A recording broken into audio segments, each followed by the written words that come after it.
pronunciamentos dos especialistas do assunto do autismo. A autismologia hoje está sendo muito estudada. Isso não era assim há 3 décadas aí para trás. O que seria o momento da desistência, patologia sexta linha?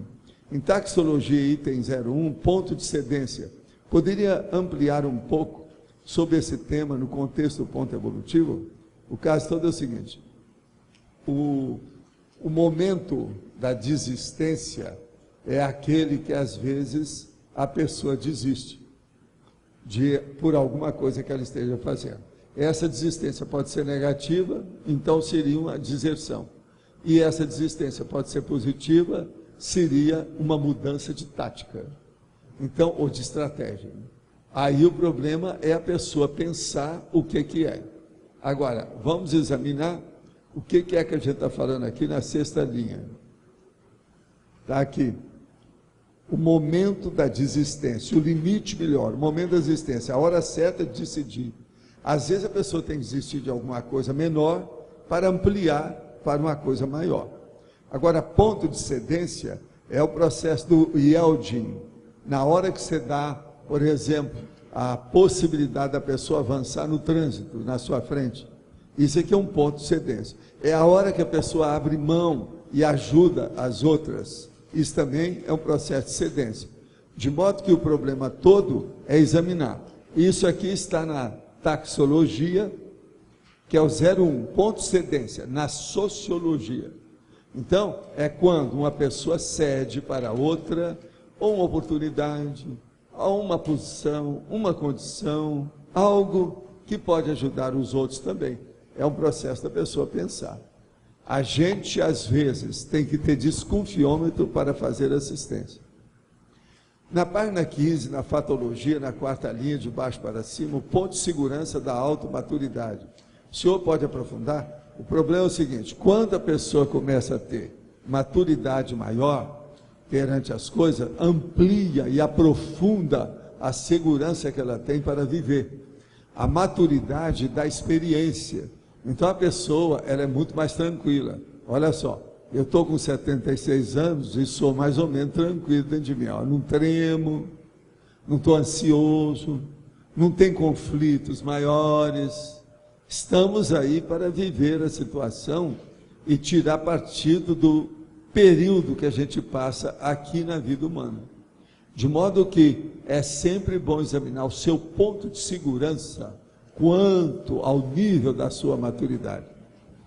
Quanto mais maduro, experiente, traquejada seja você, melhor será a sua maturidade e também a sua tranquilidade íntima.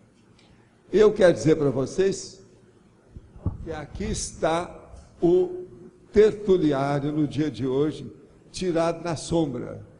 O amarelo não está aparecendo tão claro, porque foi tirado na sombra a partir do vilage, tá certo? Mas está começando a aparecer. Vocês olham aqui que a cúpula ainda não está amarelada, ainda tem que passar uma tinta em cima, tá bom? Mas agora observa que tem uma luz lá dentro, é a mensagem para vocês.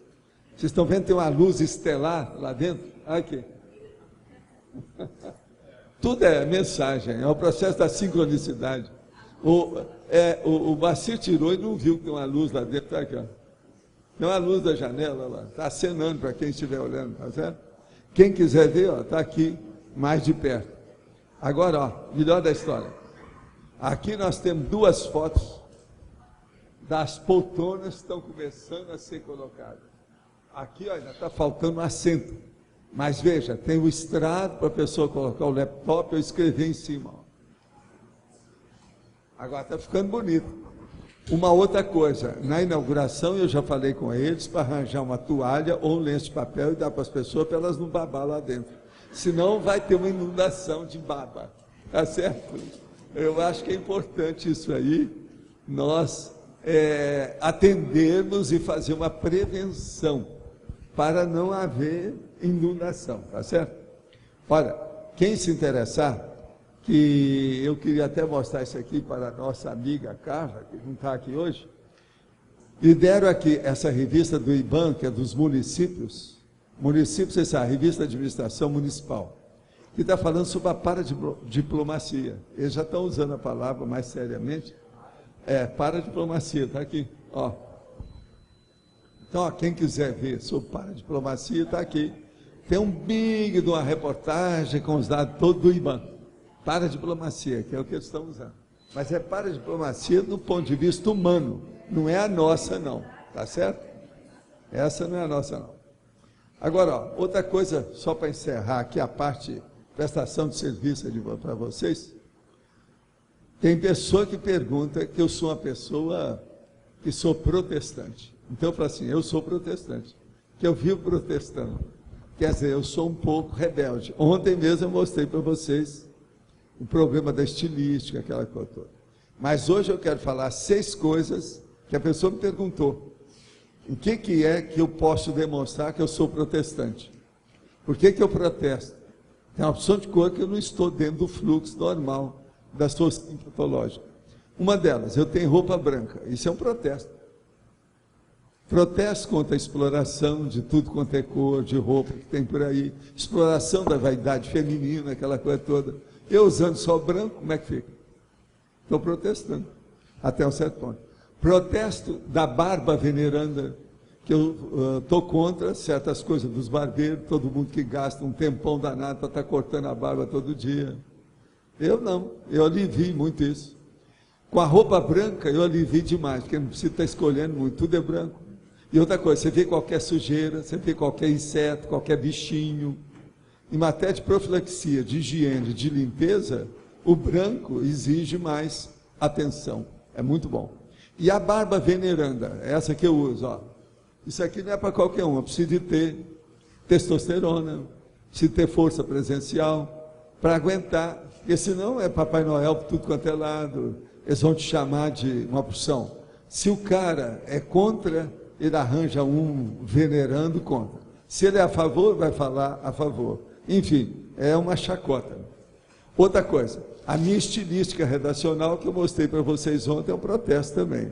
Outra coisa, o tanto de neologia que eu uso, quer dizer, o nível de neologismo, é um protesto. Para a gente ampliar as concepções anacrônicas que nós temos por aí. Uma outra coisa, as técnicas da exaustividade, por exemplo, da bibliografia que eu uso. Quem é que usa isso? Eu já expliquei isso aí, é pouca gente. Isso aí é para mostrar que a gente tem que levar as coisas para o detalhismo e exaustividade. Uma outra coisa que eu também sou protestante, impactoterapia. A impactoterapia que eu uso, que é aquilo que eu chamo, que é fratura exposta e soco no queixo. Que a gente mostra a realidade de certas coisas com maior realismo, sem ofender ninguém. Nós evitamos a ironia e o sarcasmo, mas chegamos a fazer a irreverência. E isso, então, faz parte do nosso processo de protestantismo, tá certo? Até um certo ponto, uma certa rebelião. Quer dizer, eu já estou na segunda infância, ou na segunda adolescência, pelo seguinte, eu estou protestando igual um jovem rebelde, tá certo? Quer dizer, eu sou um macróbio rebelde, tá certo? Tá bem claro? Eu estou falando que me pediram para explicar essas coisas. De vez em quando eles pedem, eu venho aqui e explico. Né? Afinal de contas, eu sou uma consim cobaia.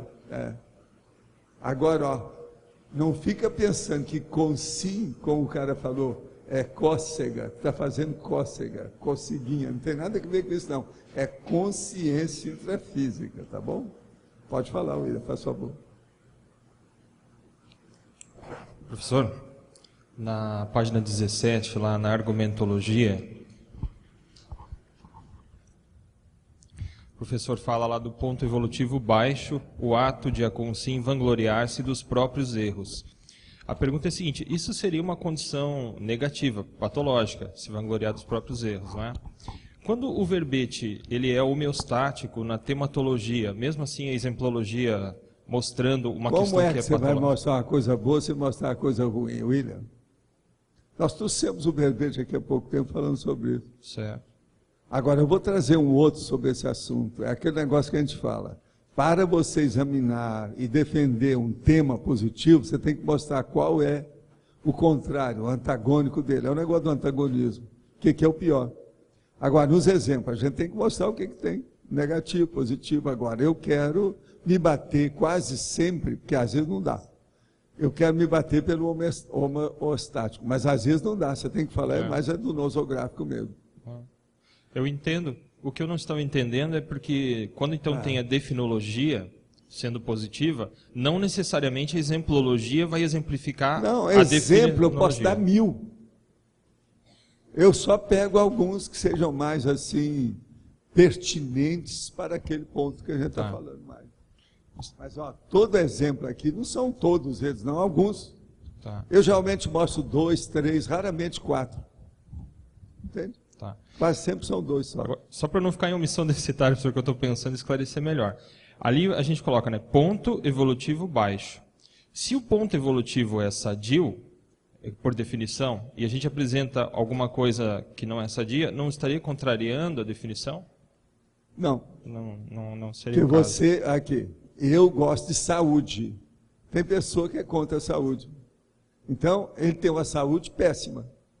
Ele tem saúde que não presta. Sim. Você está entendendo? É o problema de você fazer abordagem. Tudo a gente explica. É um processo de predicado, de adjetivo, de qualificação. Tudo a gente faz. Olha bem o que eu classifico. Outra coisa, minhas definições toda definição é limitada e nunca definitiva. Não há definição absoluta. Não. Você está entendendo? É a Verpon, né? Então tudo é assim. A mesma coisa são os exemplos. Tudo isso aqui pode ser aumentado. Eu confio em vocês para aumentar isso tudo. Legal. Tá certo? Agora, tem mais uma questão, professor. Fala. Na taxologia, se o professor poderia esclarecer melhor o item 4. É o ponto de exclamação da ciprienologia. Nós temos que mostrar o seguinte. A exclamação. Cipriene. Você sabe o que é? O ciclo de primavera. É a hora que a pessoa, ela exclama. Ela está feliz. Por quê? Ela está com primavera energética. Aquilo é a favor dela. Ela não pode reclamar de nada, não precisa interrogar nada, não precisa fazer reticência. Está entendendo? Nem ponto e vírgula. Ela tem que exclamar. Não, estou feliz, eu estou na primavera energética. Então você veja bem, ponto de exclamação. Nós precisamos de vez em quando mostrar o nosso júbilo. Entende? Nesse caso, então, é que o ponto, a princípio, me dá a sensação de uma coisa assim, um corte pequeno, tudo é muito relativo, né? Não, mas um corte pontual, né, pequeno, mas cipriene é algo mais... O ponto é muita coisa que tem. Escuta, eu vou ler para você o que pode ser o ponto. Está lá na fatologia, que é o que eu estava falando, que é um dos máximos. Aqui, ó. O ponto culminante, o topo, o ápice, o centrão, o apogeu, o cume, o acume, o auge, o megafoco, a relevância, a essência, o essencial, o as, a confluência, o olho do furacão, o alto domínio, por aí vai. Tem mais de 7. Você notou aí, Rosa? Está de acordo? Então, das máximas aí, né? Também não tinha visto, não. São as máximas. Tem relatividade. Tem mais duas, na verdade, professor. Aqui. Não, nós aqui, eu não estou cobrando nada ultimamente. Tá bom. Nada. É tudo gratuito aí. Tá bom. Professor, então a 8 também, se o professor poderia explicar melhor o ponto lá. Extrapolacionismo, evoluciologia, homeostático. Não, é o 8 da taxologia. Hein? A da taxologia? Isso, desculpe, não falei. Sim. É o 8 da taxologia. 8, ponto de não retorno da despertologia. O caso todo é o seguinte, quando a pessoa ela começa a entender os problemas de se dominar energeticamente, chega num ponto que aquilo vai tomar conta da vida dela e do micro-universo consciencial dela. A dispersidade, ela é envolvente e ela monopoliza, igual a Teneves. Está entendendo? Uma pessoa que você desconfia que ela seja um ser desperto, você tem que observar se ela dá valor para aquilo o tempo todo, se ela mexe com assistência, se ela cuida disso, se ela estuda isso, senão não é desperto. O desperto é o ponto do não retorno interassistencial, entendeu? A pessoa, ela amplia ou domina totalmente a autodefesa energética dela, para poder ajudar os outros que ainda não têm essa autodefesa. Está claro? Então é o ponto de não retorno. Não tem jeito da pessoa fugir. Não tem jeito dela ser mais diferente. Daí para frente ela está marcada. Aquilo é um serviço para ela. Acabou. Entendi. Agora aí, o desperto a gente poderia entender aquela condição de várias vidas já onde ele assentou a desperticidade, já não é mais uma extrapolação dele, aí que teria o ponto de não retorno ou não? O desperto mesmo não tem mais extrapolação. Ele é assim. Ele é assim. É igual aí que ele tem o retorno. nariz, ele tem a desperticidade do jeito que ele tem o nariz. Aonde ele mete o nariz, ele sabe o que ele está fazendo, tem que ter defesa para aquilo. Entende? Tá certo. Desperto é o nariz. É o que chega primeiro. Ele tem que ser desassediado, senão ele não aguenta. Não certo. pode pôr banca quem não tem competência. É. Não pode meter o nariz em qualquer buraco, senão vai cortar o nariz do jeito que foi feito lá no filme Chinatown. Que o detetive, você sabe, você já viu alguém aí, já viu o filme Chinatown? Muito tempo já. O Chinatown tem aquele negócio de cortar o nariz. Que o Polanski vai lá e faz o papel do mafioso. Chega lá e corta o nariz do Jack Nicholson. Aquele, o grande ator de Hollywood. Então ele fica a maior parte do filme com o nariz cortado. Lá. Você lembra disso? Outra coisa, aquilo era filme policial para valer. Esses filmes de hoje, as próprias pessoas que anunciam os filmes na televisão reclamam dos filmes de hoje. Está tudo embolado. Igual, por exemplo, esse Death Zone, ele tem filme que é uma salada mista, horrível. Agora, veja, aquele não, é tudo feito certinho. O Polanski fez um filme com o Jack Nicholson. E outra coisa, ele foi indicado para 10 Oscars, parece que ganhou um só, né? Na ocasião. O filme é da década de 70. Agora, em matéria policial, é uma das melhores coisas que eles já fizeram. Outra coisa, a cor do filme foi escolhida, as tomadas são com calma. Aquilo é de gente que pensa. Não são esses caras afobados da baratosfera que ficam fazendo cinema aí. Tudo diferente. Está cheio de consréu em Hollywood, sabia atualmente? Piorou muito. Chinatown. Tem o livro, né? Chinatown, Jack Nicholson. E é do Polanski. Aquele cara que mataram a mulher dele lá, aquele negócio, sabe? Polanski. Ele é uma cabeça, esse Polanski. E o Jack Nicholson é aquele cara doido, mas um grande ator. Mas que ele tem jeito de doido, tem. Ele era mocinho aí no caso. E outra coisa, o Polanski, o tempo todo mostra o Jack Nicholson todo, cabelinho arrumado, a situação toda, está entendendo? Ele o tempo todo está no camarim. Mas é interessante o filme. Até de policial vale a pena. Agora, você não pode esquecer nunca, é o nariz cortado. Do lado esquerdo, cortou assim, ó, tudo aqui. Ele chegou, fez a faca e fez assim no nariz dele. Para mostrar, você está metendo o nariz aonde não deve. Portanto, de outra vez a gente corta tudo. Isso é só um aviso. Foi o Polanski que fez. A cena é perfeita. Em matéria policial, a cena. Você lembra da cena? Pois é. A cena é perfeita. Mas daí? Para a gente concluir aí, na parafatologia, lá no 16, o professor fala do ponto evolutivo da consim projetada pelo mental soma. Só o ponto evolutivo da consim projetada pelo mental soma. Pois é. Como é que é esse ponto evolutivo?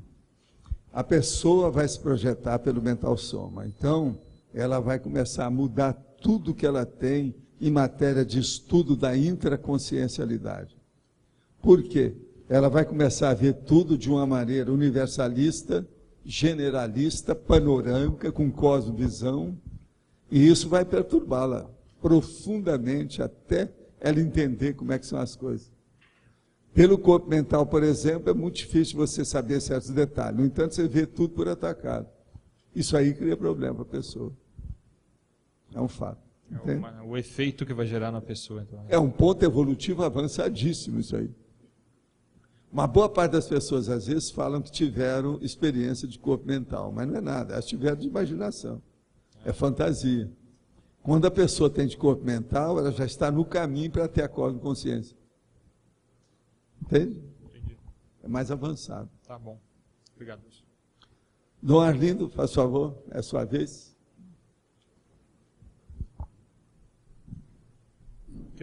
A primeira e segunda linha da fatologia, o ponto exato do megafoco autoevolutivo. O ponto exato do megafoco autoevolutivo. O seu, o que você acha que seja? Então, o problema é identificar esse ponto exato. O ponto exato da maioria, que eu posso falar assim, generalizado, não é você, todo mundo, maioria, é um processo emocional do psicossoma. Qual é o problema da emocionalidade ou comoção que a pessoa tem que a perturba? Qual é o megatrafar emocional que atravanca a pessoa? Qual é o travão psicossomático? É isso aí. A maioria é isso. Mas identificar... A pessoa tem que identificar. Uma mulher, por exemplo, às vezes é o ciúme. Aquele homem, às vezes, é avareza. Entende? Ele é miserê. O outro, às vezes, é um processo de sociabilidade. Ele só quer ter contato com algumas pessoas, não com todo mundo. Tudo é um processo emocional. Quer dizer, identificar os trafares do ponto de vista emocional. Aquilo é o limite da pessoa, chegou naquele limite. Então é bom examinar esse ponto exato do megafoco autoevolutivo. A pessoa chegou ali, ela tem que trabalhar aquilo. Então, é o megafoco dela. O emocional é o principal, mas pode ter um... Para a maioria é o emocional. O ponto exato pode ser que é a parte animal nossa até chegar no curso intermissivo. A hora que chegou no curso intermissivo, nós estamos torcendo a situação para sair do psicossoma e levar para o corpo do discernimento, que é o mental soma. Mas sai do psicossoma. Fora do emocional é possível existir esse ponto exato, dependendo da pessoa. Sempre tem, né? Sim. Mas agora, veja, a maioria chega do emocional para chegar no mental soma, tá certo? Agora, em seguida aqui também o ponto crítico. O ponto crítico é a pessoa que tem que examinar. Por exemplo, o seu ponto crítico, há uma década era um, hoje é outro. Agora, esse também não deixa de ser um ponto exato também. Né? Agora, o que você passa? O ponto crítico, às vezes, está dentro do momento evolutivo da pessoa, né? Dentro da crise de crescimento. É o ponto crítico. Agora, tudo aqui é do momento. Né? Tudo é um momento evolutivo. Agora, o outro aqui, na penúltima linha da fatologia, autopontualização consciencial no cosmos. A autopontualização consciencial no cosmos, quer dizer, o que é que você faz, por exemplo, eu estou dando só um exemplo, com o seu grafo Pensene. Você está deixando algum vínculo, alguma marca no cosmos? Você já deixou alguma coisa sua para ajudar a essa população e essa parapopulação do cosmos? O que você já fez?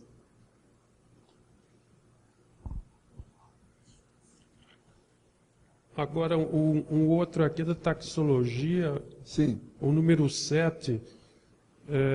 7, ponto de mutação, na autorressexologia. A pergunta é essa mutação... É a hora da desconstrução. Ela ocorre depois... Qual é a característica da sua desconstrução ou reconstrução? Isso é a ressexologia. Você já sabe qual é o ponto mais sério da sua reconstrução? Agora, esse consciencial, existencial, proexológica. Aqui está falando um ponto de mutação quando já ocorreu a ressex. Não, é a hora que você vai contar antes daquilo e depois daquilo. É a linha divisória. Dá para vislumbrar antes esse ponto de mutação? Sim, você olha. Porque às vezes você está trabalhando para dominar. Você já viu, teoricamente você já sabe, mas você ainda não vivencia. Mas quer dizer, ele vai se tornar a mutação é o ponto só depois. De não retorno também. Mas vezes, essa mutação só ocorre depois que ocorreu. É a encruzilhada da sexta-feira à noite. É isso aí. É a viragem da mesa. É a mesma coisa. Você já virou sua mesa ou não?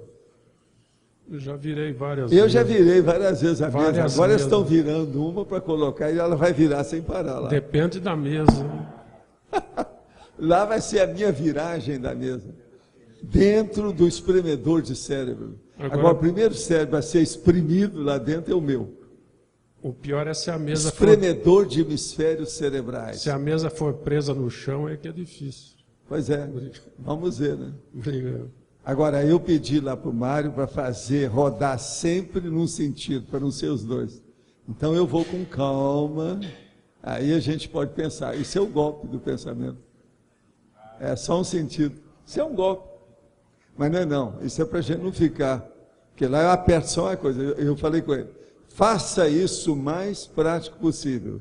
Gente, nós já não temos só a parte da tecnologia mecânica, nem a tecnologia elétrica, nem a tecnologia eletrônica. Nós já temos até a tecnologia que é paratecnologia, parapsíquica. Então é preciso colocar esses aparelhos, ficar tudo mais fácil. Eu sou 100% favorável a facilitar tudo. Computador, para mim, só devia ter um negócio, você chega lá e sopra. Pronto, ele funciona tudo que você quer. Tem que ser prático, objetivo. Ele, então, lá tem uns negócios lá com a porção de manobra, eu falo assim, ó, acaba com tudo isso e deixa só uma para funcionar. Eu sou uma criança, então tem que pensar igual a criança. Eu fico pensando em criança quando eu vejo uma máquina. Não, isso aí a criança vai ter trabalho. Eu desejaria que toda criança chegasse e aprendesse isso aí com 3 anos de idade, em 2 horas. Às vezes elas não conseguem, porque tem muita complicação. Agora, vai colocando na cabeça da criança uma porção de bobagem, muita especulação, muita programação, muita bobagem, isso é besteira. Devia de fazer as coisas básicas para ela mesma ir descobrindo os problemas por si. Isso aqui é o ideal. Mas só sabor, Juliana. Professor, eu estou com uma dificuldade de entender o conceito do ponto evolutivo. Seria, assim, a melhor escolha que a pessoa faz a cada momento que o senhor colocou aqui, ou seria um momento ímpar da sua vida, assim? Também é. Também? É tudo isso e mais alguma coisa. Tá. Ponto evolutivo. Pois é. Por exemplo, o ponto evolutivo pode ser um grito que a gente deu. Acorda! Pronto, é um ponto evolutivo. Mas o que classifica ele como sendo homeostático? Quer dizer, homeostático A eu sei, pessoa que vai mas saber. ele ser singular. A pessoa que assim. vai saber. Às vezes ela precisa justamente de despertamento. Então, é um ponto evolutivo para ela. Seria para ele ser mais prioritário naquele momento evolutivo da pessoa? Sempre é seria o isso? prioritário, o melhor, dentro daquele momento evolutivo. Esse aqui é o ponto evolutivo melhor. Né? Agora, tem coisas que às vezes não são assim. A pessoa ainda não chegou lá. Entende? A reunião das ICs, por exemplo, é um ponto prioritário dentro de uma crise de crescimento. Agora, por exemplo, ó, aqui, ó, possivelmente não tem ninguém com o mesmo ponto evolutivo nesse momento. Cada um tem um diferente do outro. Estou falando o prioritário, o máximo, o ideal. Então a gente podia até nomear alguns aqui assim, não é isso? Mas isso eu deixo por conta da Apex, da consciência terapia, da conscienciometria, da Cons, não é isso? É um problema de vocês. Mas então, assim, por exemplo, se a pessoa tem isso como técnica, né, como essas Por escolhas... exemplo, o Roberto ali, ó, ele está doido para fazer as coisas que o Humboldt fez, mas num nível mais avançado. Isso é um ponto evolutivo dele. É ou não é? A vida é dura. Então seria... Esse aqui, ó, está fazendo uma força danada para virar o transmentor na próxima semana, mas está fazendo a força, o negócio está difícil. Ele está demorando um pouco mais, pelos cálculos dele ainda vai demorar algumas horas a mais. Então, tudo é ponto evolutivo. Então, o ponto evolutivo que leva ao primado da evolução, que o senhor comentou, é isso? Tudo é. O primado da evolução O senhor precisaria ter é essa visão. aquele que a pessoa está procurando. Agora, o ponto evolutivo é o espírito da coisa, é a essência do primado. Tá. Prático, teático. Tá bom. Obrigada. Tá certo?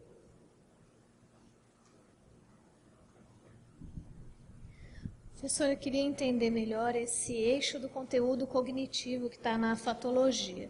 Isso teria relação Aonde com a que está? tendência? Vamos ler aqui para o povo. 1, 2, 3, 4, 5. A 6ª linha da fatologia. O eixo do conteúdo cognitivo, certo? Isso teria relação com a tendência de escolhas da pessoa, é isso? Até um certo ponto tem, mas não é bem isso não. Vamos entender, olha aqui, ó. Tudo na vida é um fenômeno. Se diz respeito ao seu corpo, é um fenômeno orgânico. Se diz respeito à sua cabeça, é um fenômeno psíquico. Se diz respeito a um processo extrafísico, é um fenômeno parapsíquico. Eu falo isso, por exemplo, na tributologia, eu chamo isso de sensações somáticas, faculdades mentais e percepções extrasensoriais. Por aí você está vendo 3 tipos de fenômenos básicos de uma pessoa. Todo mundo é assim. A tributologia, todo dia nós estamos falando isso. Vamos ver esse aqui o que é. A tributologia.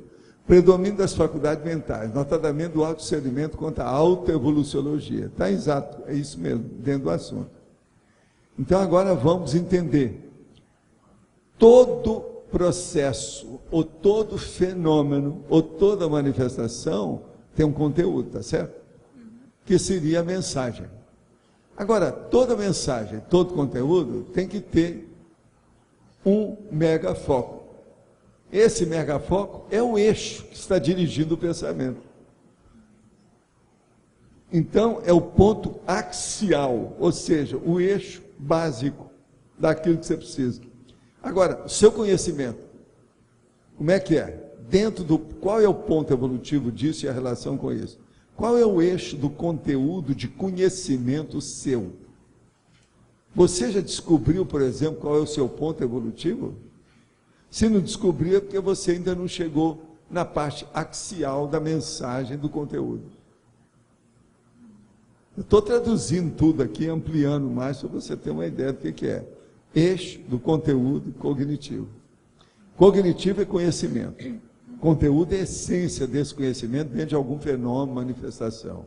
E o eixo é a diretriz básica, é o core. Sabe em inglês a palavra core? É o centrão. Olha, pega lá esse verbete da intraconscienciologia, que você vai ver o que é esse centrão, e você vai ver o eixo do conteúdo cognitivo, que lá tem. Tem uma porção, tem só 100 itens. Vários deles dizem respeito ao conteúdo cognitivo da pessoa, que é a essência da consciência. A essência da sua consciência é o nível da sua inteligência evolutiva. É o seu conteúdo cognitivo, conteúdo do seu conhecimento. Por exemplo, todo mundo tem uma bagagem de conhecimento. Agora, precisa saber o seguinte: uns têm bagagem de conhecimento para matar os outros, então são especialistas em belicismo e armas, etc. Outros têm para divertir os outros, são humoristas, etc. Tal. Outros têm para fazer os outros pensar, são os pensadores, psicólogos, etc., estudiosos, etc. Tudo isso é conteúdo de cognição. Entendeu? Agora eu te pergunto, qual o conteúdo da minha cognição? Da sua evolução. Qual é o conteúdo da minha Evolução. cognição? Não, o que você acha? Hein? O que você acha? Eu tinha pensado evolução, mas o Lost está dando um foco mais direto. Não, a evolução da consciência, que é o que eu mexo mais na minha vida. É o que eu procuro exercer. Não estou com essas pretensões do Lost, que está querendo ser o transmentor na semana que vem. Mas a gente está fazendo força.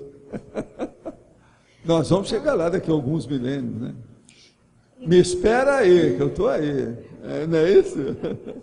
Então a gente poderia dizer que fazer uma taxologia do conteúdo de todos esses tipos de fenômenos que o senhor foi citando é uma forma de caracterizar o momento evolutivo? Agora, ó, é muito fácil você fazer isso. Pega o conscienciograma e vê os temas que tem lá. E procura ver qual o seu conteúdo sobre aquele tema. Sobre o seu corpo, como é que está falando lá? Sobre a sua intelectualidade, o que está dizendo lá? Sobre a sua comocionalidade, quer dizer, a sua comoção, seu processo de emoção. Tem tudo lá. O conscienciograma ajuda muito nisso. Está tudo mastigado. Tá certo. E uma outra pergunta, eu queria saber sobre a autopontualização consciencial no cosmos. Isso é o que? A singularidade da pessoa? É. Ah, tá. até um certo ponto. Mas tem a ver com alguma atitude que ela marca naquele momento? Ou A também... cosmoconsciência, você já pensou? Ah, tá. Ou o resgate que você fez daquela consciência lá na baratosfera? Ou a melhoria daquela pessoa com a energia que você fez junto com o amparador? Tudo é. Tá. Qual é o seu ponto alto nisso? Você pergunta para você. Tá certo? Obrigada. Agora, outra pergunta. Estou reciclando o traço de otimismo ingênuo, de poliana, porém tenho visto que tenho ficado dura em minhas análises. Será que estou regredindo? Não. É porque você era muito leniente, agora você está querendo ficar dona de campo de concentração, você passou de um extremo, passou para outro. Fica no meio termo, vai com calma. Grupo karma, holokarma, não pode ser assim. É possível reciclar um traço sem ir ao seu outro extremo, chegando logo ao ponto de equilíbrio, sem passar pelos apóstolos e opostos? É possível, sim. O nome disso é introspecção, reflexão, é examinar o processo do recolhimento íntimo, fazer as coisas com calma. Olha, o ideal, antes de mais nada, é passar tudo no laptop. Então você põe lá, em dezembro eu vou falar até esse ponto, em janeiro até esse, em fevereiro até esse, em março até esse. Pode estar certo que você vai melhorar e vai ficar mais séria. Agora, tem pessoa que é o seguinte, a hora que ela deixa de ser poliana, ela chega e despeja tudo que ela vê que está errado em cima da pessoa e que ela estava guardando durante anos, engolindo. Então ela põe tudo ali para fora, tá entendendo? E possivelmente é o que está acontecendo com a nossa amiga ali. Mas olha, você vai conseguir superar, não tem nada não. Estamos juntos. Outra pergunta. Os principais fatos que ocorreram na minha vida foram de alguma forma intuídos, quer dizer, ela teve inspiração dela mesma ou de outros. Sinto que tem que fazer algo ou tomar certa atitude, mas como se fosse uma vontade de outro. Quando resisto à mudança, sinto-me angustiada, então acabo pondo em prática. Pondo-a em prática. Sou leiga na Conscienciologia e não sei identificar se esta vontade está ligada a algum tipo de amparo ou guia cego. O senhor poderia me dar um esclarecimento? É muito fácil. Primeira coisa, essa vontade que você colocou aqui entre aspas, ela é positiva? Ela é construtiva? Ela é evolutiva? Ela é cosmoética? Ela é equilibrada? Se for, deve ser um amparador. Agora, se ela tem algum desequilíbrio, se ela não é positiva, se ela deixa alguma coisa que você faz restrição, se ela tem coisa um pouco alterada, é guia cego no mínimo ou assediador. É muito fácil ver. Pelo teor, a qualificação, o nível de evolução ou de inteligência evolutiva cosmoética da manifestação, você vai saber se é um guia cego, se é um assediador ou se é um amparador. Outra, não ficou claro em mim, para mim, ou eu não estou entendendo isso aqui, está esquisito. Não ficou claro, deve ser para mim, na pergunta de uma pessoa, se é possível o desperto não ser desperto na próxima vida. Certamente a probabilidade deve ser pequena, porém é possível que ele retorne com uma condição de não desperticidade. Teoricamente, se o evoluciólogo pode falhar, o desperto também poderia? Não, o problema todo é o seguinte, toda consciência pode falhar, se ela quiser. Quem é que manda nela? Não é ela? Então o problema é a pessoa ver o que ela quer. O que quer? O ponto do não retorno é o seguinte, é muito difícil uma pessoa desperta que já dominou o problema, voltar, retornar, andar para trás, em bom português, caranguejar. O desperto não é mais caranguejo, pensa só nisso. O caranguejo, ele não anda bem para trás, ele anda de lado, é o pior que tem. Porque ele anda de lado, né? Ele vai de lado. De modo que, é assim, agora, em tese, deixa eu dizer, em tese, a rigor, no duro, não existe ponto de não retorno, porque a pessoa, por exemplo, ela resolve fazer alguma coisa, ela tem vontade própria, ela faz o que ela bem entender, não é isso que nos interessa. Que eu estou falando o seguinte, com lucidez, a pessoa não vai fazer essa besteira, ela não vai caranguejar. O senhor nos falou ontem sobre uma forte batida vinda da janela de sua casa. O senhor descobriu a origem desse fenômeno? Olha, ainda agora faz 2 horas, nós estávamos examinando, 2 horas atrás, nós estávamos examinando o Big Brother lá, as 12 câmeras. As 12 câmeras não apresentaram nada. Agora veja, a gente viu tudo lá, mas a gente também tem desconfiança das câmeras, que elas estão falhando. O programa que nós estamos usando ainda não é muito, como diz aí o povão católico, ele não é muito universal, muito de alto nível de confiança, não. Então é preciso examinar bem aquilo.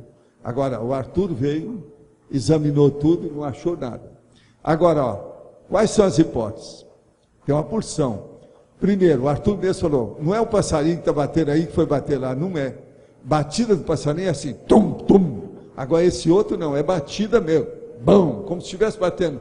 Nhoque, nhoque, nhoque, nhoque, de inglês, americano. Nhoque, nhoque, who is there? É aquilo. Agora veja, o negócio bateu forte. E 2 vezes que eu ouvi, porque foi isso que me acordou. E eu não sei o que é. Agora, tudo indicava que estava nos fundos, foi a câmara que nós fomos olhar com calma, nos fundos do nosso quarto, e caminhando para os vizinhos nossos lá, que é o João Aurélio e ela, e é o Pedro e ela. Mas até agora nós não sabemos nada. Agora, eu não tenho nenhuma explicação plausível, boa para isso não. Não venha dizer que é parapsiquismo, porque eu sei que não é. Pela minha sinalética, aquilo não é parapsiquismo, foi um processo físico mesmo. Agora, por exemplo, seria algum bicho grande que pegou alguma coisa? Seria alguma pedrada que às vezes bateu? Porque você sabe, desse lado da nossa casa, nós já recebemos até bala perdida aí. Agora, 10 horas da noite, pode ser que tenha sido, conforme a situação, se 2 pedras ou 2 balas tivessem batido em alguma coisa, porque lá aparece. Outra coisa, a janela principal desse lado, ela é de aço, é enorme, é blindada, é imensa, é de aço. Então isso aí tudo pode ter acontecido. Eu não sei. Hein? Não, parecia ser de fora para dentro, foi por isso que me acordou.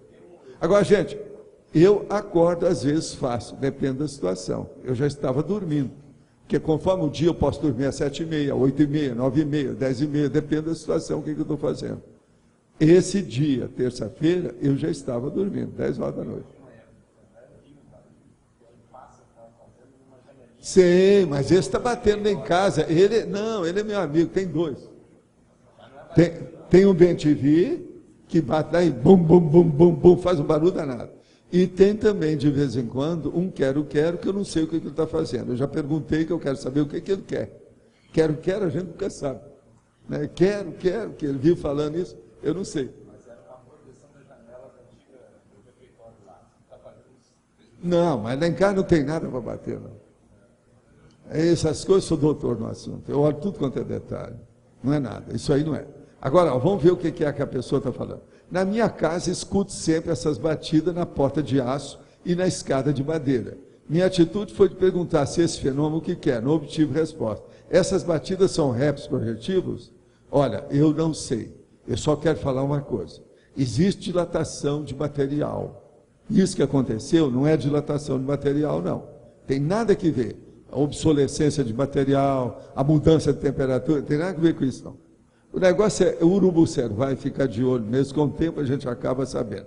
Por exemplo, esses dias aconteceu um negócio que o nosso alarme disparou, e não tinha motivo de disparar. Eu não tive nenhuma ideia, a Graça não teve. Com o passar dos dias, nós descobrimos o que era. Ela tinha colocado 3 gatinhos dentro de uma grade na entrada. Agora, os gatinhos devia de ter acordado, começaram a mexer, derrubar alguma coisa, lá tem um sensor de entrada, que é pior do que as câmeras. Se há um movimento lá dentro, dispara o alarme. Então nós descobrimos que foi o gatinho que fez isso. E tinha um gatinho aí que era bravo, ele falava o tempo todo, reclamava, vários idiomas, brabo, você está entendendo? Pequenininho, uma fera, mas muito bonitinho. E é outra coisa, era filhote pé duro, quer dizer, curraleiro, pego na rua, e estava para morrer. Então eles pegaram lá e levaram. Agora, ó, já tem tudo dono, já foi tudo indicado, estão em boas mãos. Lá não tem atualmente bicho nenhum nesse lugar. Mas vocês sabem, é aquela varanda que vocês colocam os papéis lá. Sabe, Adriano?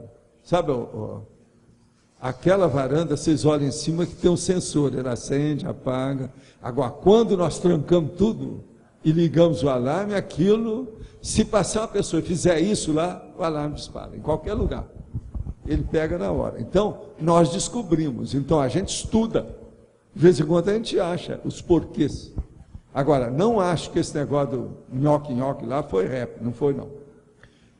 Outra coisa, a minha TENEPS não tem movimentação de braços. A sinalética que percebo, forte movimentação na cabeça, parece que tem uma pulsação no cérebro, pressão no frontochakra, pressão no tórax e um zumbido muito alto nos ouvidos. Sinto às vezes um calor intenso ou muito frio. Uma onda gelada toca em toda a extensão das pernas e pequenos toques no rosto e braço. Ontem, um ar frio saiu da minha boca e dor nos ossos das mãos. Mas, movimentação nos braços, ou perceber uma paradora até agora, nada. É isso mesmo? Primeira coisa, você não falou quanto tempo você está na TENEPS. Segundo, esse negócio de ar frio que saiu da sua boca, isso é ectoplasmia. Está parecendo o Swedenborg. O Swedenborg deu explicação de ectoplasmia, sim. Saiu um frio da minha boca, isso é ectoplasmia. Agora veja, você está desenvolvendo, tudo indica que tem desenvolvimento aqui. Mas ainda está jejuna, noviça, novata, caloura. Está caminhando, é por aí. Insista, não desista, que você vai chegar lá. Agora, ó, você nessa condição, seria bom eu te recomendar uma coisinha à toa. Não seja ansiosa. Você é ansiosa? Responda para você. Ansiosismo nisso não dá certo. Fique bem tranquila. Outra coisa, não queira fazer a trama, o script, a história e os episódios da sua TENEPS. Quem comanda a TENEPS não é o tenepsista, é o amparador de função da interassistencialidade. Então, se você está ansiosa para dominar o processo, você está prejudicando o desenvolvimento do seu parapsiquismo. Deixe acontecer, tenha passividade ativa. Essa é a recomendação que eu acho. No seu caso aqui, a gente vê direitinho que isso é clássico. Outra pergunta. Estou começando a trabalhar minhas energias e ontem fui a um enterro. Quando estava de costa para o dessomado não, era um cadáver, né? Porque às vezes eu não estava lá mais. E senti ser puxado energeticamente, tentei fazer assistência mentalmente e percebi que o dessomado estava muito perdido. Tá certo, mas não era, ele não devia estar no corpo, se está lá perto de você. Ali é o cadáver. O povo gosta de falar, são os corpos, eles não falam cadáver, eles gostam de evitar esse nome. É um processo de eufemismo social. Após o episódio, fiquei com o corpo muito doído, como se tivesse feito uma ginástica forte. Ela cedeu energia, deu ectoplasmia para o homem que dessomou. Eu não sei se é homem, né? Porque está falando dessomado, às vezes era. O que posso fazer para não sentir tanta dor no corpo? A primeira coisa é o seguinte, procure exteriorizar a sua energia e repor as suas condições. Vê se você está com sede ou vê se você está com fome. E come alguma coisa ou beba alguma coisa forte. Isso às vezes vai ajudar para repor aquilo que você cedeu. É um processo de doação de energia que aconteceu aí. Agora, ó, isso é bom para te alertar. Quando vai ser o próximo enterro? O urubu observa bem o que é que se passa. Olha o necrotério, veja bem o que é que tem lá. A sala de necrotério é chupadora, ela é vampiresca, ela aspira tudo que tem, quase sempre tem mais de um ali, não é só aquele que dessomou.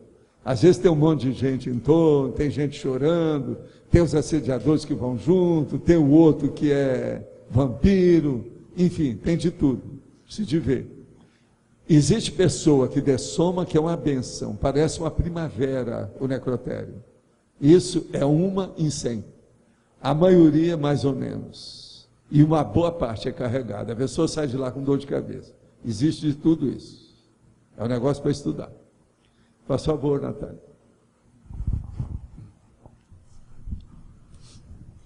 Professor, quando o senhor coloca na atribologia o predomínio das faculdades mentais, é porque a pessoa é quem escolhe ou quem faz daquele ponto Não, é porque evolutivo? ela precisa de ter discernimento para distinguir, saber o que é esse ponto evolutivo. Você está vendo um monte de perguntas que já houve aqui sobre isso? Como é que está confuso para o povo? E olha que eu estou explicando um monte de coisa, mas mesmo assim, foi preciso até de ler essa enumeração horizontal aí desse negócio todo, para saber o que é, no prático, objetivo, uma coisa mais superficial, entende? Então é faculdade mental mesmo. Agora é lógico que isso envolve parapsiquismo, isso envolve o corpo da pessoa, entende? Mas pode, ou seja, na própria vida da pessoa tem vários pontos que podem ser evolutivos. Tem Pode. várias seleções de escolhas delas que... Por exemplo, às vezes é um processo de dieta, problema de sono, é um processo às vezes físico, entendeu? Tem uma opção de condições disso aí, depende do que é. E outra coisa, quanto mais idade a pessoa tem, mais problema ela vai ter. Quanto mais, como que é? Quanto mais idade ela tem, mais longevidade ela tenha, mais problemas ela vai ter para solucionar, ou pelo menos entender ou interpretar. Isso é normal. Na sua idade tudo é fácil. Tá certo? Obrigada. Mas então, lo que mais, do ponto de vista do ponto evolutivo, todo mundo já bateu o ponto, está sabendo tudo sobre a evolução. É isso?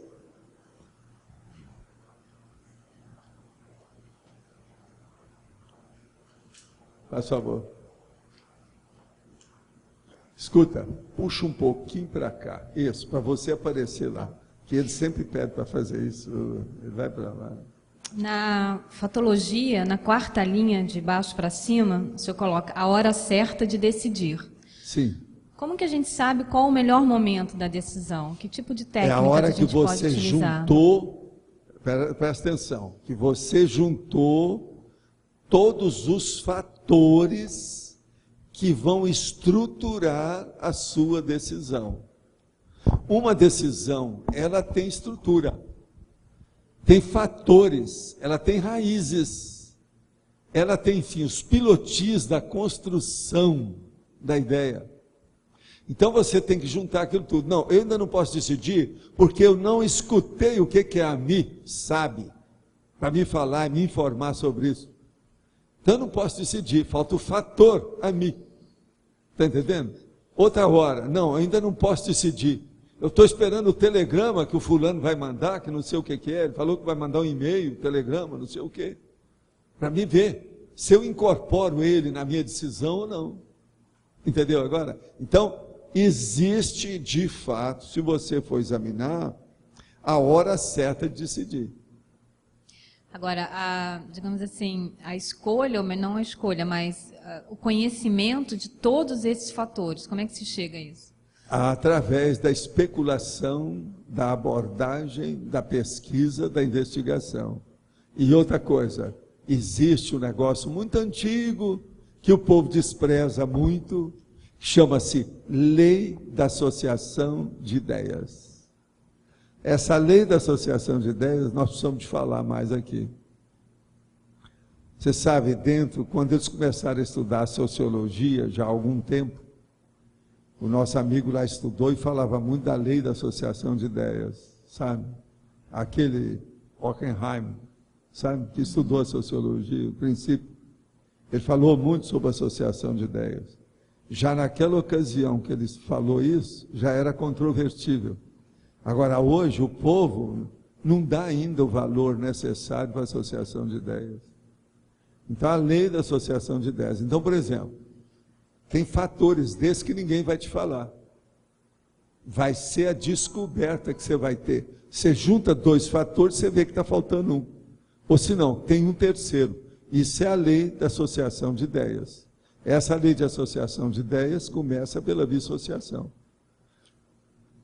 Há um fato, você tem outro. Você junta os dois, você tem um terceiro. É justamente o fator aí que a gente vai descobrir do eixo básico da sua decisão. Pois é, mas em tese esse movimento ele pode ser ad infinito, assim, ele pode ser de forma contínua. A Como gente que não se pode faz falar. o corte? Qual que é o momento do corte, então? É a hora que você vê que aquilo já funciona. Se já funcionou, pode dar fruto, resultado, é bom já levar. Porque se nós começarmos a esperar, você vai esperar mais 10 vidas para decidir, para fazer alguma coisa, tem que ser logo. Então não pode estar esperando, você está entendendo? Ad infinitum. O processo é ver logo. E outra coisa, nós não podemos ter a decidofobia.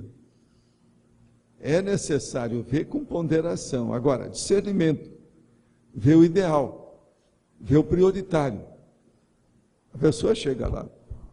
Então, o discernimento, o prioritário, o ideal seriam esses fatores, então, São. da E outra estrutura coisa, da decisão, Cris, então. chega num ponto que a pessoa já sabe que é a hora do alia jacta est. Ela tem que julgar os dados e os negócios já estão feitos, porque mesmo se ela errar, ela conseguiu o máximo dentro daquele momento evolutivo. Ela então vai ter confiança naquilo. Porque senão ela vai ficar com medo de acertar, quer dizer, no caso, com medo de errar. Uma pessoa que tem medo de errar não acerta direito, nunca. Sempre vai criar problema para ela. Então ela tem que decidir, ela tem que determinar. Agora, aí é que entra aquelas faculdades mentais, que eu falo demais. Por isso que esse verbete é das faculdades mentais. É o caso aí que a nossa amiga estava perguntando aqui agora, a Natália. Vontade, intenção, decisão. Depois que decidiu, tem que determinar o que vai fazer. Só aí já tem 4. Mas aí entra intencionologia, a coerenciologia para chegar nisso, a definologia, a definição do processo propriamente dita. Tudo aí. Agora, são as faculdades mentais. É aquele negócio dos 20 atributos. Na página 17, na parte da taxologia, número 10, ponto de vista. Do enfoque ideal. Não, número 10, desculpe. O 10 é o ponto de vista da paradireitologia. Isso tem a ver com aquela ação da hermenêutica, da exegese? O que o senhor pensou quando o senhor colocou Não, o ponto de vista? O ponto aqui? de vista aqui é o ponto de vista da pessoa dentro do nível de autodiscernimento dela. Autodiscernimento cosmoético, autodiscernimento da paradireitologia, da evoluciologia, da inteligência evolutiva. Ah, tá. Qual é o ponto de vista seu? O seu, possivelmente, não vai ser o meu na maioria aqui. O da fulana lá vai ser diferente do da gente. O dele lá vai ser diferente do meu. E por aí vai. Então, mas o enfoque que o senhor colocou da paradireitologia, então, nesse sentido, o quê? É do respeito, Você da questão dos pega a pontos de paradireitologia e vai ver se o seu ponto de vista é melhor do que o meu. Ou se o dela é melhor do que o meu. Ou se o meu é o melhor do que ele, ou pior do que o dela. É a paradireitologia que vai superentender isso. Então é por isso que eu não estou entendendo o porquê da paradireitologia que vai superentender a questão dos pontos de Porque vista. é ela que dá o direito de tudo, e ela que caminha para o processo da evolução cosmoética. É a inteligência evolutiva, para direito. Como é que você vai ter um ponto de vista, geralmente, mostra uma afirmação. Não, porque... Essa reafirmação, ela vai se traduzir em atos. Esses atos são lícitos ou ilícitos? Eles são mais lícitos ou menos lícitos? Isso é o para-direito. Presta atenção. É o problema lá da jurisconsulta, é o Jaime Pereira, qualquer coisa é falar com ele. Ele resolve. Tá, então é a questão dos atos em si. É o ato, né? Aí entra o processo do dolo, entra o processo da manifestação do cidadão. O que é que você falou? É o parecer. Agora, o ponto de vista é um parecer, né? Dentro da paradireitologia, o ponto de vista é um parecer jurídico. Dentro da parajurídico. Tá claro? Evolutivo. Por exemplo, assim, se tratando de ponto de vista, por exemplo, uma questão que eu pensei foi na própria cosmovisiologia. Então, por exemplo, eu tenho uma porção de dados que eu falo aqui que são pontos de vista, são os meus. Pois é, são os meus. Eu entendi, queria entender quem quiser pega, quem não quiser me esqueça. São pontos de vista. Isso. Queria entender o que o senhor pensou quando o senhor colocou da paradireitologia especificamente. É da paradireitologia, porque lá é o parecer, né? Tá certo?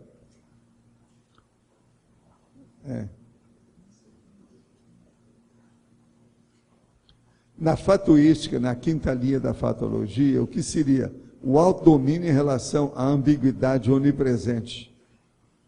Olha, o problema todo é o seguinte: a ambiguidade existe no cosmos, por toda parte. Tudo é ambíguo, a tendência toda é assim.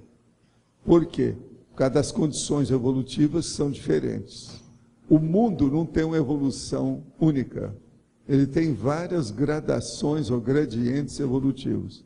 As coisas são assim, as consciências são assim, as realidades são assim, as dimensões são assim, os holopensentes são assim. Observa bem o que eu estou falando. As coisas são assim, vou repetir. As consciências são assim, os holopensentes são assim, as realidades são assim, as coisas são assim. Tudo é ambíguo. Depende de ver qual é a sua ambiguidade, que nível quer que você já superou isso aí. Outro nome que a gente usa para essa ambiguidade é assimetria. Não existe alma gêmea, não existe equilíbrio definitivo, não existe conclusão terminal. Tudo está em evolução. O próprio mundo tem evolução. A ciência convencional já não sabe o que fazer mais para descobrir por que é que o mundo está em expansão. Isso é expansão, olha só, está em evolução, ele não para. Outra coisa, você pega aqui, ó, essa mesa, está aqui, vidro, aí embaixo, madeira, ó, isso aqui é metal, ali também metal, está tudo vibrando, está tudo em movimento. Olha a ambiguidade. A coisa parada está em movimento, que negócio é esse? No entanto, isso é um processo de elétrons, é um problema de moléculas, é um problema de átomos, está tudo em movimento. Então, como é que fica? De modo que nós temos que estudar o autodomínio em relação à ambiguidade onipresente.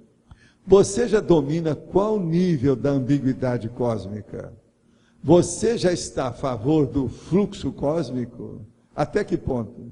Você, por exemplo, quando usa energia imanente, você polui pouco a energia que você usa?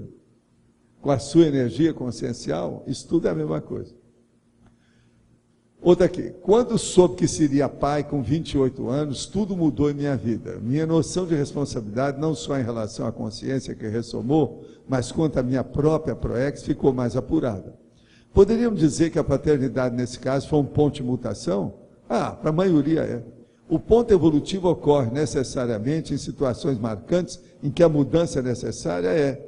Isso mostra que você ainda está muito bicho ainda, porque precisar da paternidade para ter ponto de mutação ainda é muito bicho.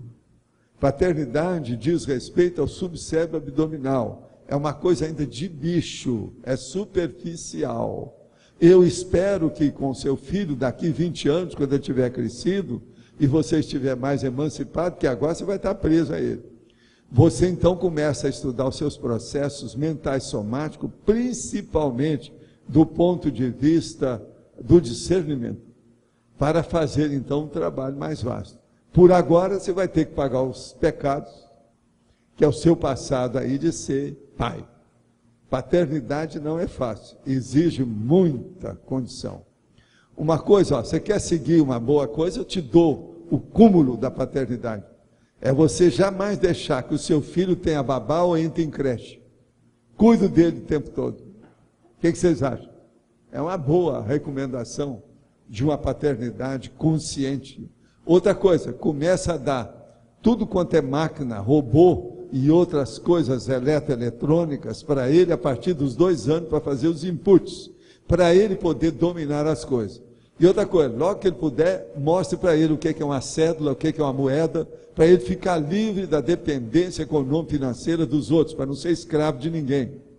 E outra coisa, logo que puder, conversa com a turma da Evolucim, para ele dominar o problema da energia. Aí ele vai conquistar a dispersidade, às vezes até antes de você, que é um desafio. Isso é o máximo. Né?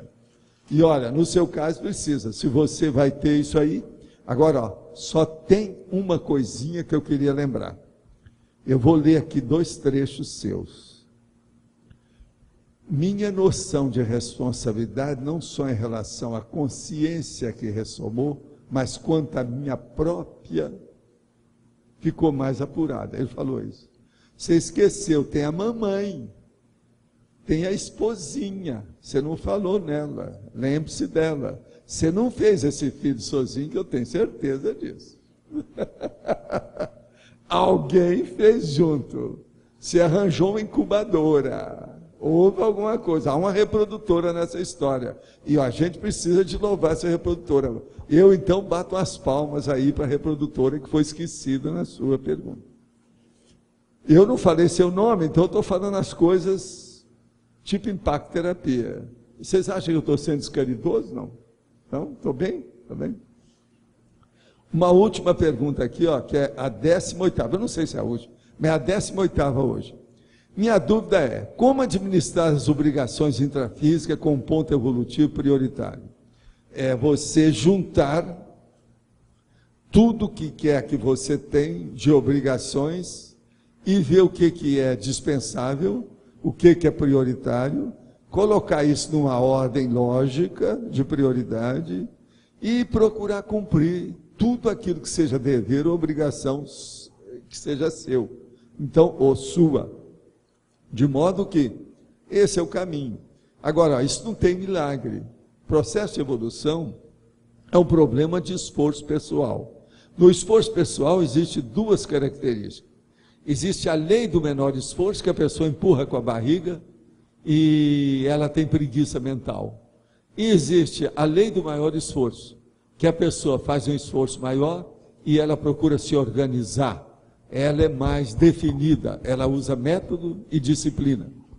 Então, essa lei do maior esforço é que a gente recomenda para todas as pessoas, e começa a lei do maior esforço para a pessoa dominar as energias conscienciais, que a base de tudo sai da energia consciencial, porque essa vida humana é uma vida energética. Se a pessoa começa a dominar as energias, ela vai dominar o resto com menos dificuldade. Outra coisa, na vida humana não tem nada fácil. Se fosse fácil, não precisava da gente viver aqui. Esse estágio que nós estamos aqui é um estágio de provas. A pessoa faz exame o tempo todo e ela tem que ter bom humor para enfrentar a prova. E outra coisa, não tem nada que ficar com ansiedade perante os exames que ela tem que fazer na vida. De modo que vão pensar por aí que as suas obrigações físicas começam a ser minimizadas, elas ficam mais facilitadas. Você vai ajudar um jeito de otimizar a sua vida. Agora, para isso, olhe o discernimento, a cosmoética, o prioritário e o ideal. Outra coisa, procure estudar e anotar as suas experiências, que isso ajuda demais. O laptop sempre ajuda a pessoa a evoluir mais depressa hoje. É um grande instrumento que criaram, é o notebook, o laptop. Agora, gente, o que mais que tem sobre o assunto? Tem mais alguma coisa? Alguma coisa ficou aí para trás que a gente não falou? Alguma coisa obscura, mal parada?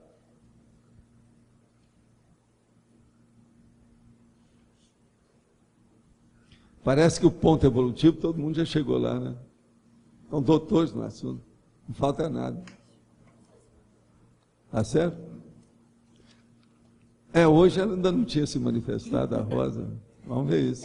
Porque várias pessoas perguntaram, mas eu tenho outras dúvidas. A fatologia, na página 15, sim. Autopontualização consciencial no cosmo. Eu fiz várias perguntas assim, vê se são coerentes. Como me encontro no cosmo? Qual o meu papel diante do cosmo? Qual a minha responsabilidade perante ele? Aí, quando o senhor respondeu, eu acho que foi para o Arlindo, que o senhor disse assim, qual a sua marca que você já deixou no cosmos? Qual o grafo pensênico, qual a assinatura pensênica sua no cosmos? Aí eu... Qual é a estilística dos seus atos?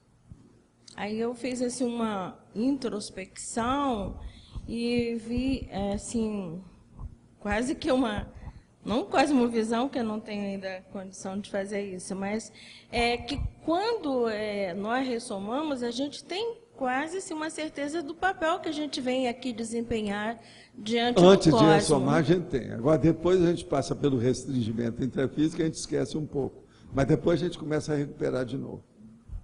Pois é. Então, recupera os cons, as unidades de lucidez. Que a minha responsabilidade maior seria a assistência. Só que eu comecei tudo de uma forma errada, muito mais voltada para o outro do que para mim mesma. Não foi, não. Não? Não. É o que você precisava, é o que você merecia. Você precisava de maturidade. Observa isso. Então agora nós eu vou todos ao ponto somos de assim. retorno. Eu não tive que fazer um estágio de 28 anos no Espiritismo para poder começar a trabalhar, e depois não tive que esperar 2 gerações, que eram vocês. Você, por exemplo, na sua idade, você devia ter me procurado mais cedo, você está errada. Sim, lógico. E como? O Arlindo, idem com a mesma data. Fui me devia ter me perder procurado antes. pelas ondas do espiritismo, né? Não, de algum modo, alguma coisa. Por que não procuraram? Mas ainda bem que cheguei, né, professor? Não, ainda bem para mim, né? Não é para você. Ainda bem para mim, quer dizer. Então, agora você pensa, quantos eu não estou perdendo por aí afora, quer dizer, não estou lucrando, que não chegaram. Tudo tem sua razão, Rosa. A gente paga os pedágios. E como? Há uma matrícula antes. A matrícula existe, o exame de admissão. Você passou pelo exame de admissão. Todo mundo passa. Isso é normal. Não tem nada demais, não. É positivo. Aí aquele ponto de retorno, quando eu pegar de novo o que eu estava fazendo, que era assistência maior ao outro, assistência coletiva, digamos assim, e junto levar, como diz o senhor, de... Por exemplo, então, né? Observe, todos dois. Nessa sua vida, o processo da interassistencialidade é um ponto de não retorno. Você vai dessomar nesse corpo pensando na interassistencialidade. Isso nunca mais vai deixar você. Já teve gente que trabalhou comigo uma temporada, andou estudando, tudo isso, depois sumiu. Então, desertou uma temporada. Passaram alguns anos, ele chegou para mim e falou assim, não dá para viver sem a conscienciologia. Eu cheguei num ponto que eu entendi certas coisas, não dá. Eu procurei colocar tudo em cima da conscienciologia, não consegui me tapear. Não deu para camuflar. Então, eu estou aqui de volta.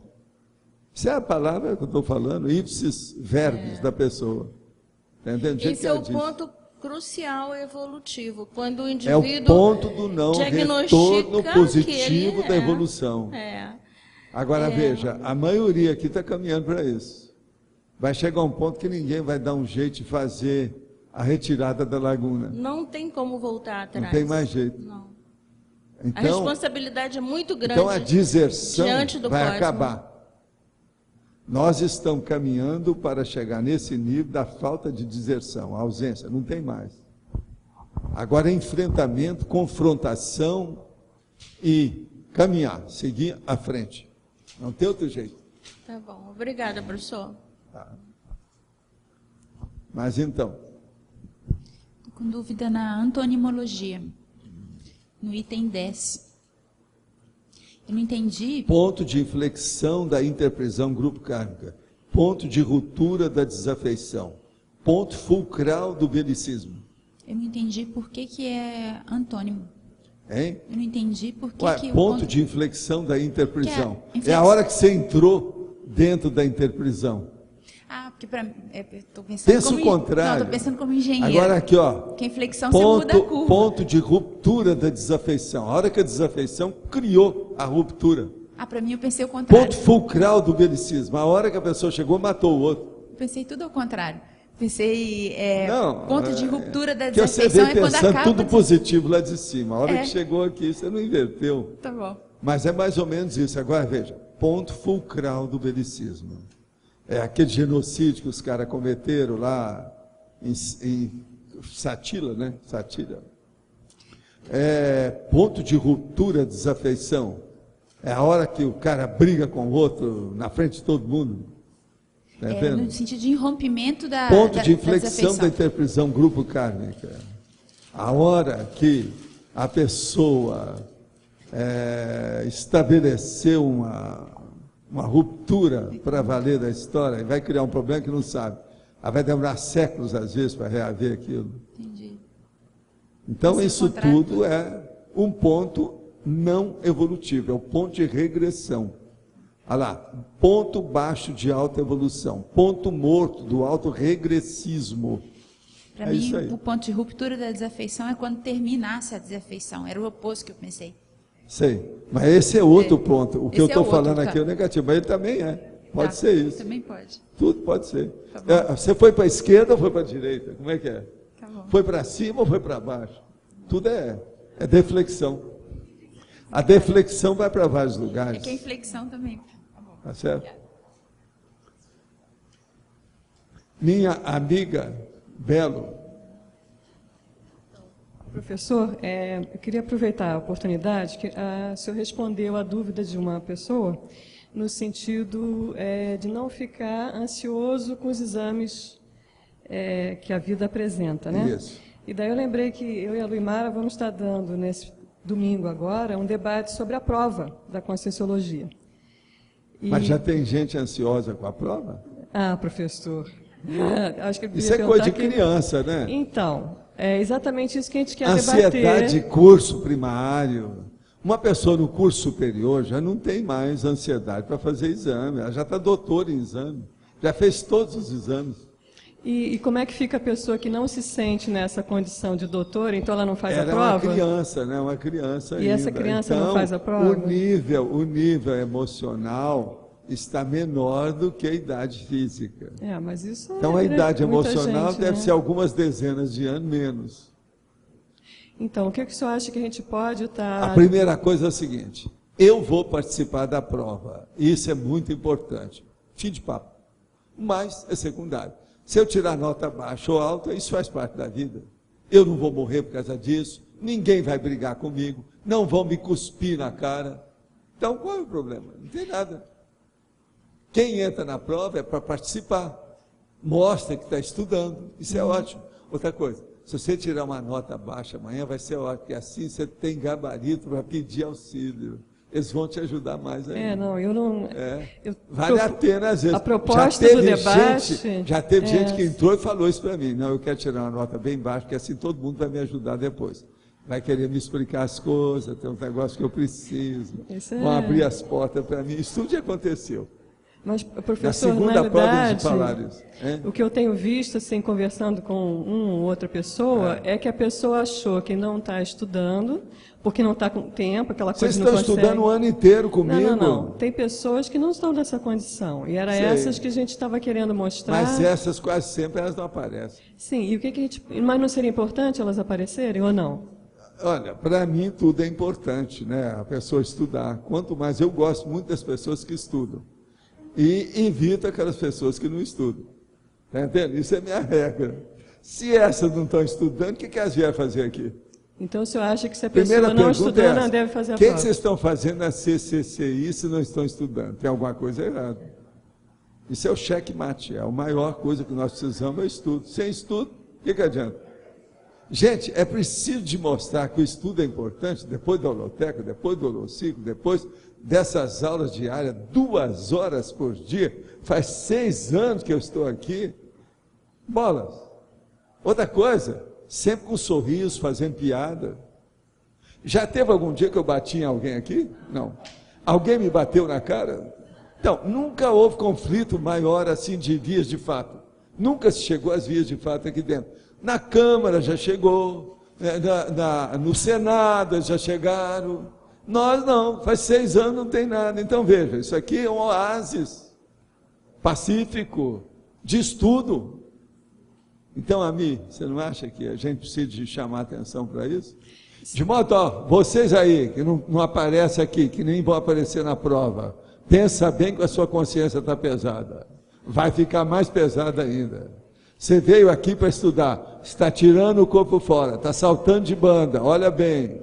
É o orgulho, é a vaidade que não deixa fazer a prova? Você não quer tirar 15, 30 na prova? Como é que é? O preço mais baixo é mais ou menos 15, 20, não é isso? Olha, isso faz parte, mas participe. Você não é um bom cidadão do cosmos. O cidadão tem que participar. Ele tem que votar. A prova é o nosso voto da eleição evolutiva. O que você acha? Eu acho que o vexame maior é não vir.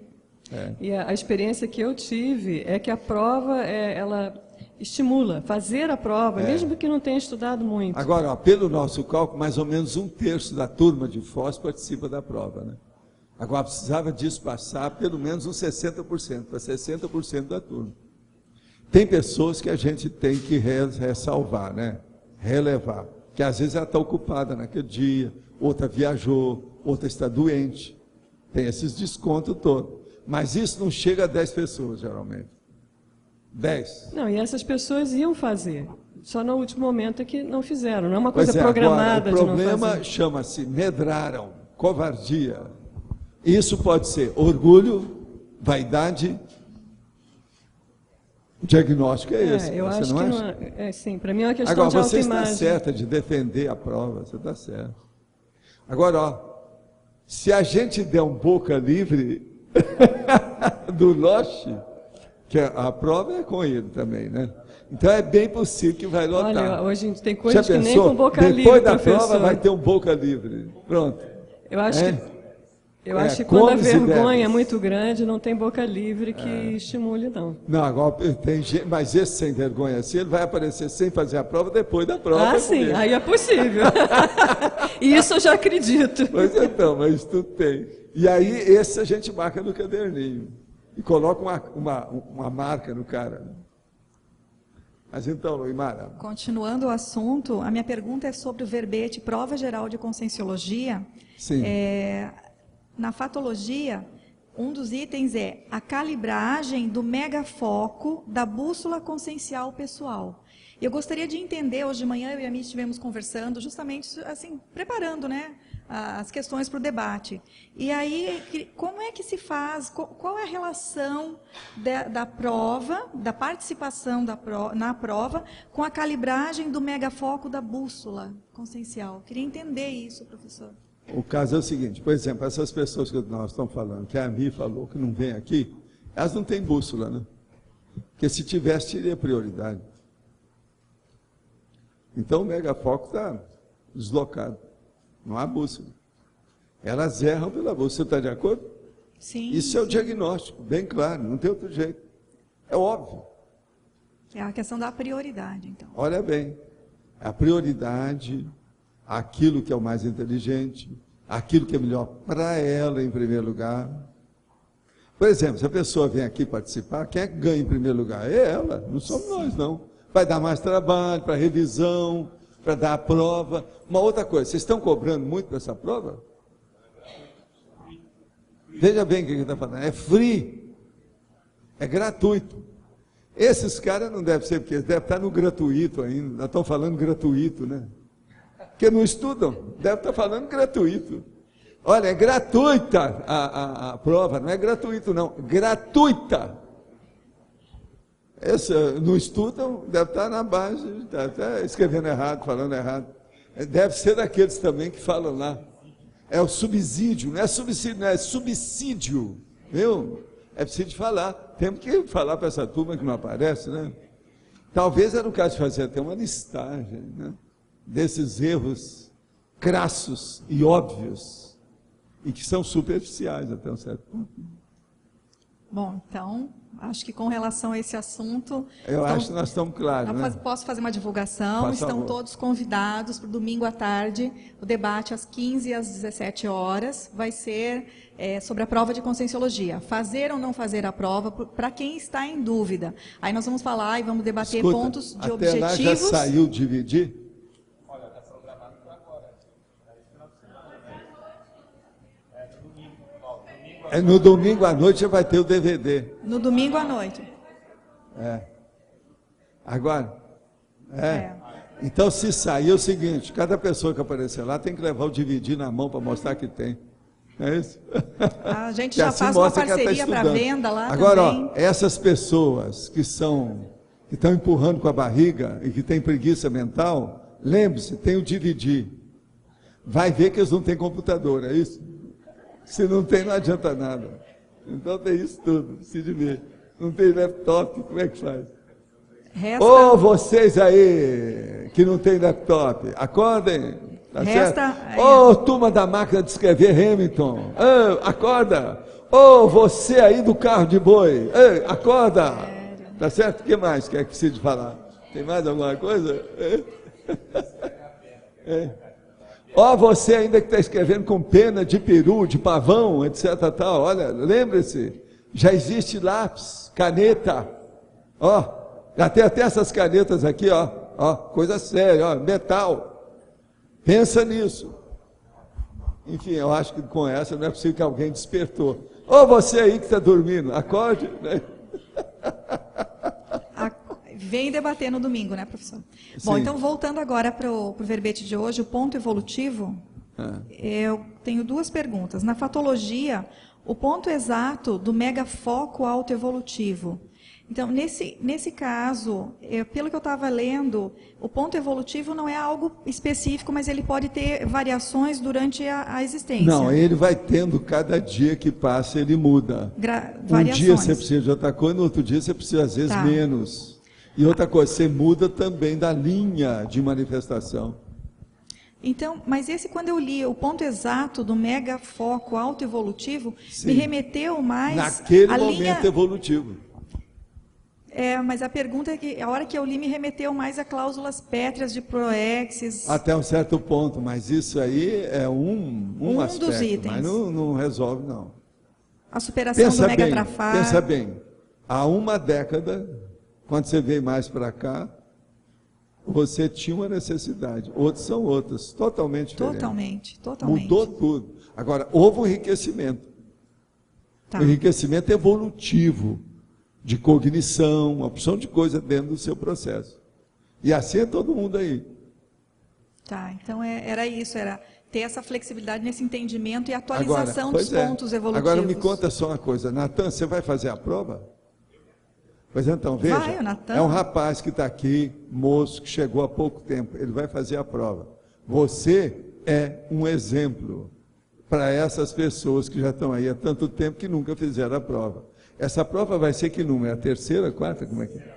É a terceira. Pois é, a terceira. Já passaram duas, não fizeram.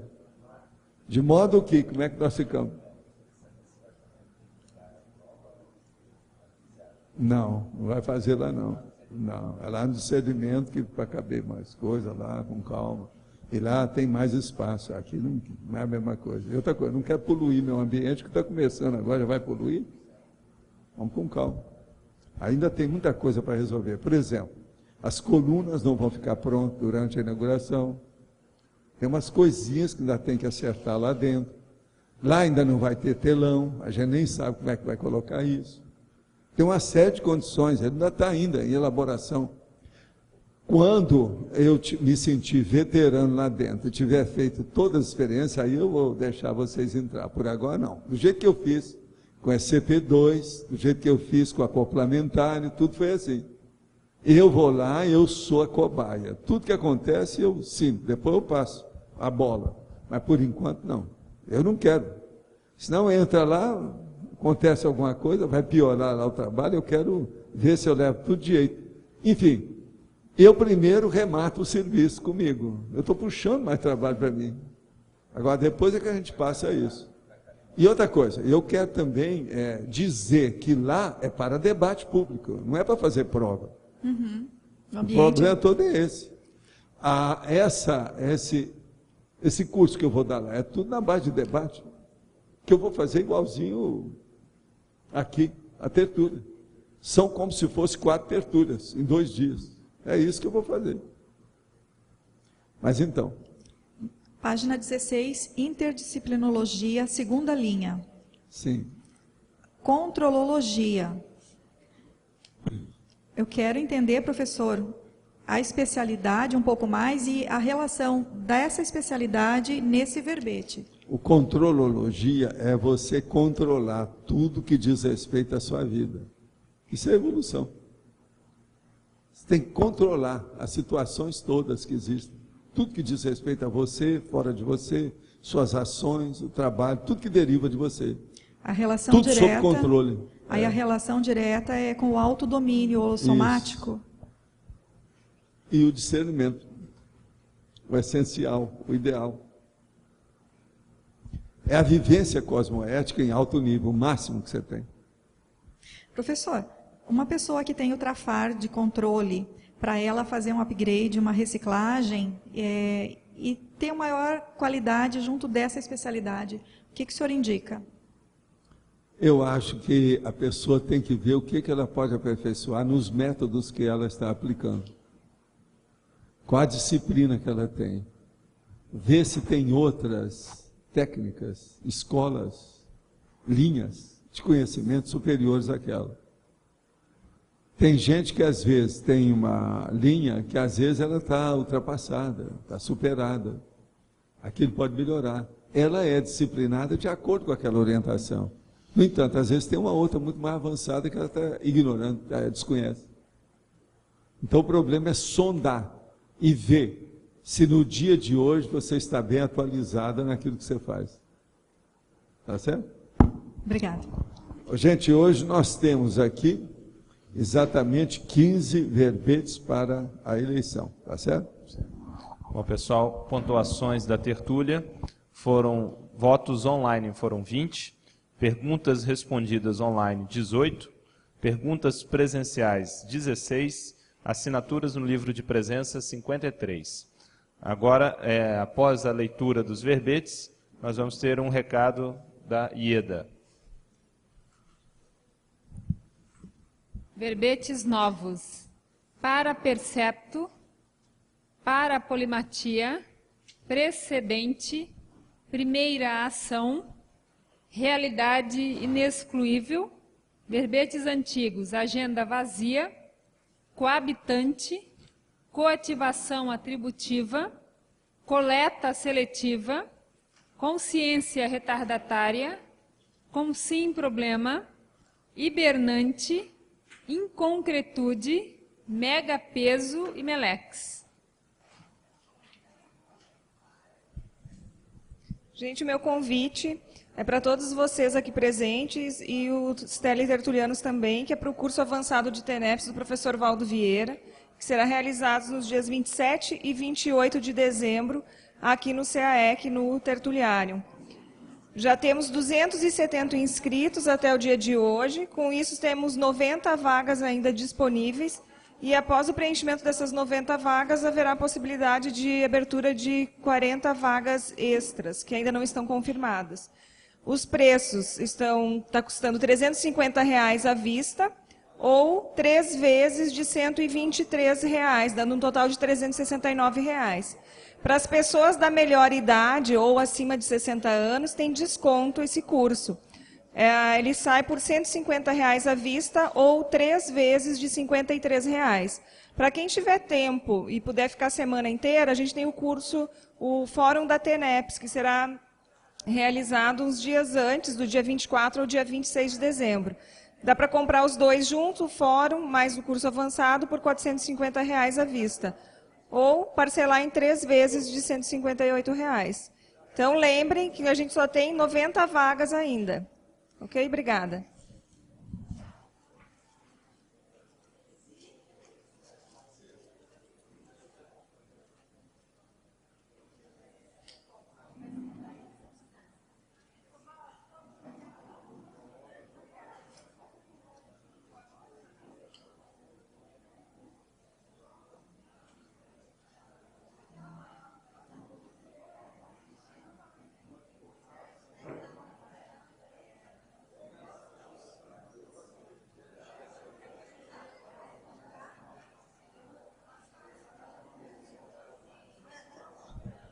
Ganhou para polimatia com 12 votos. Boa tarde.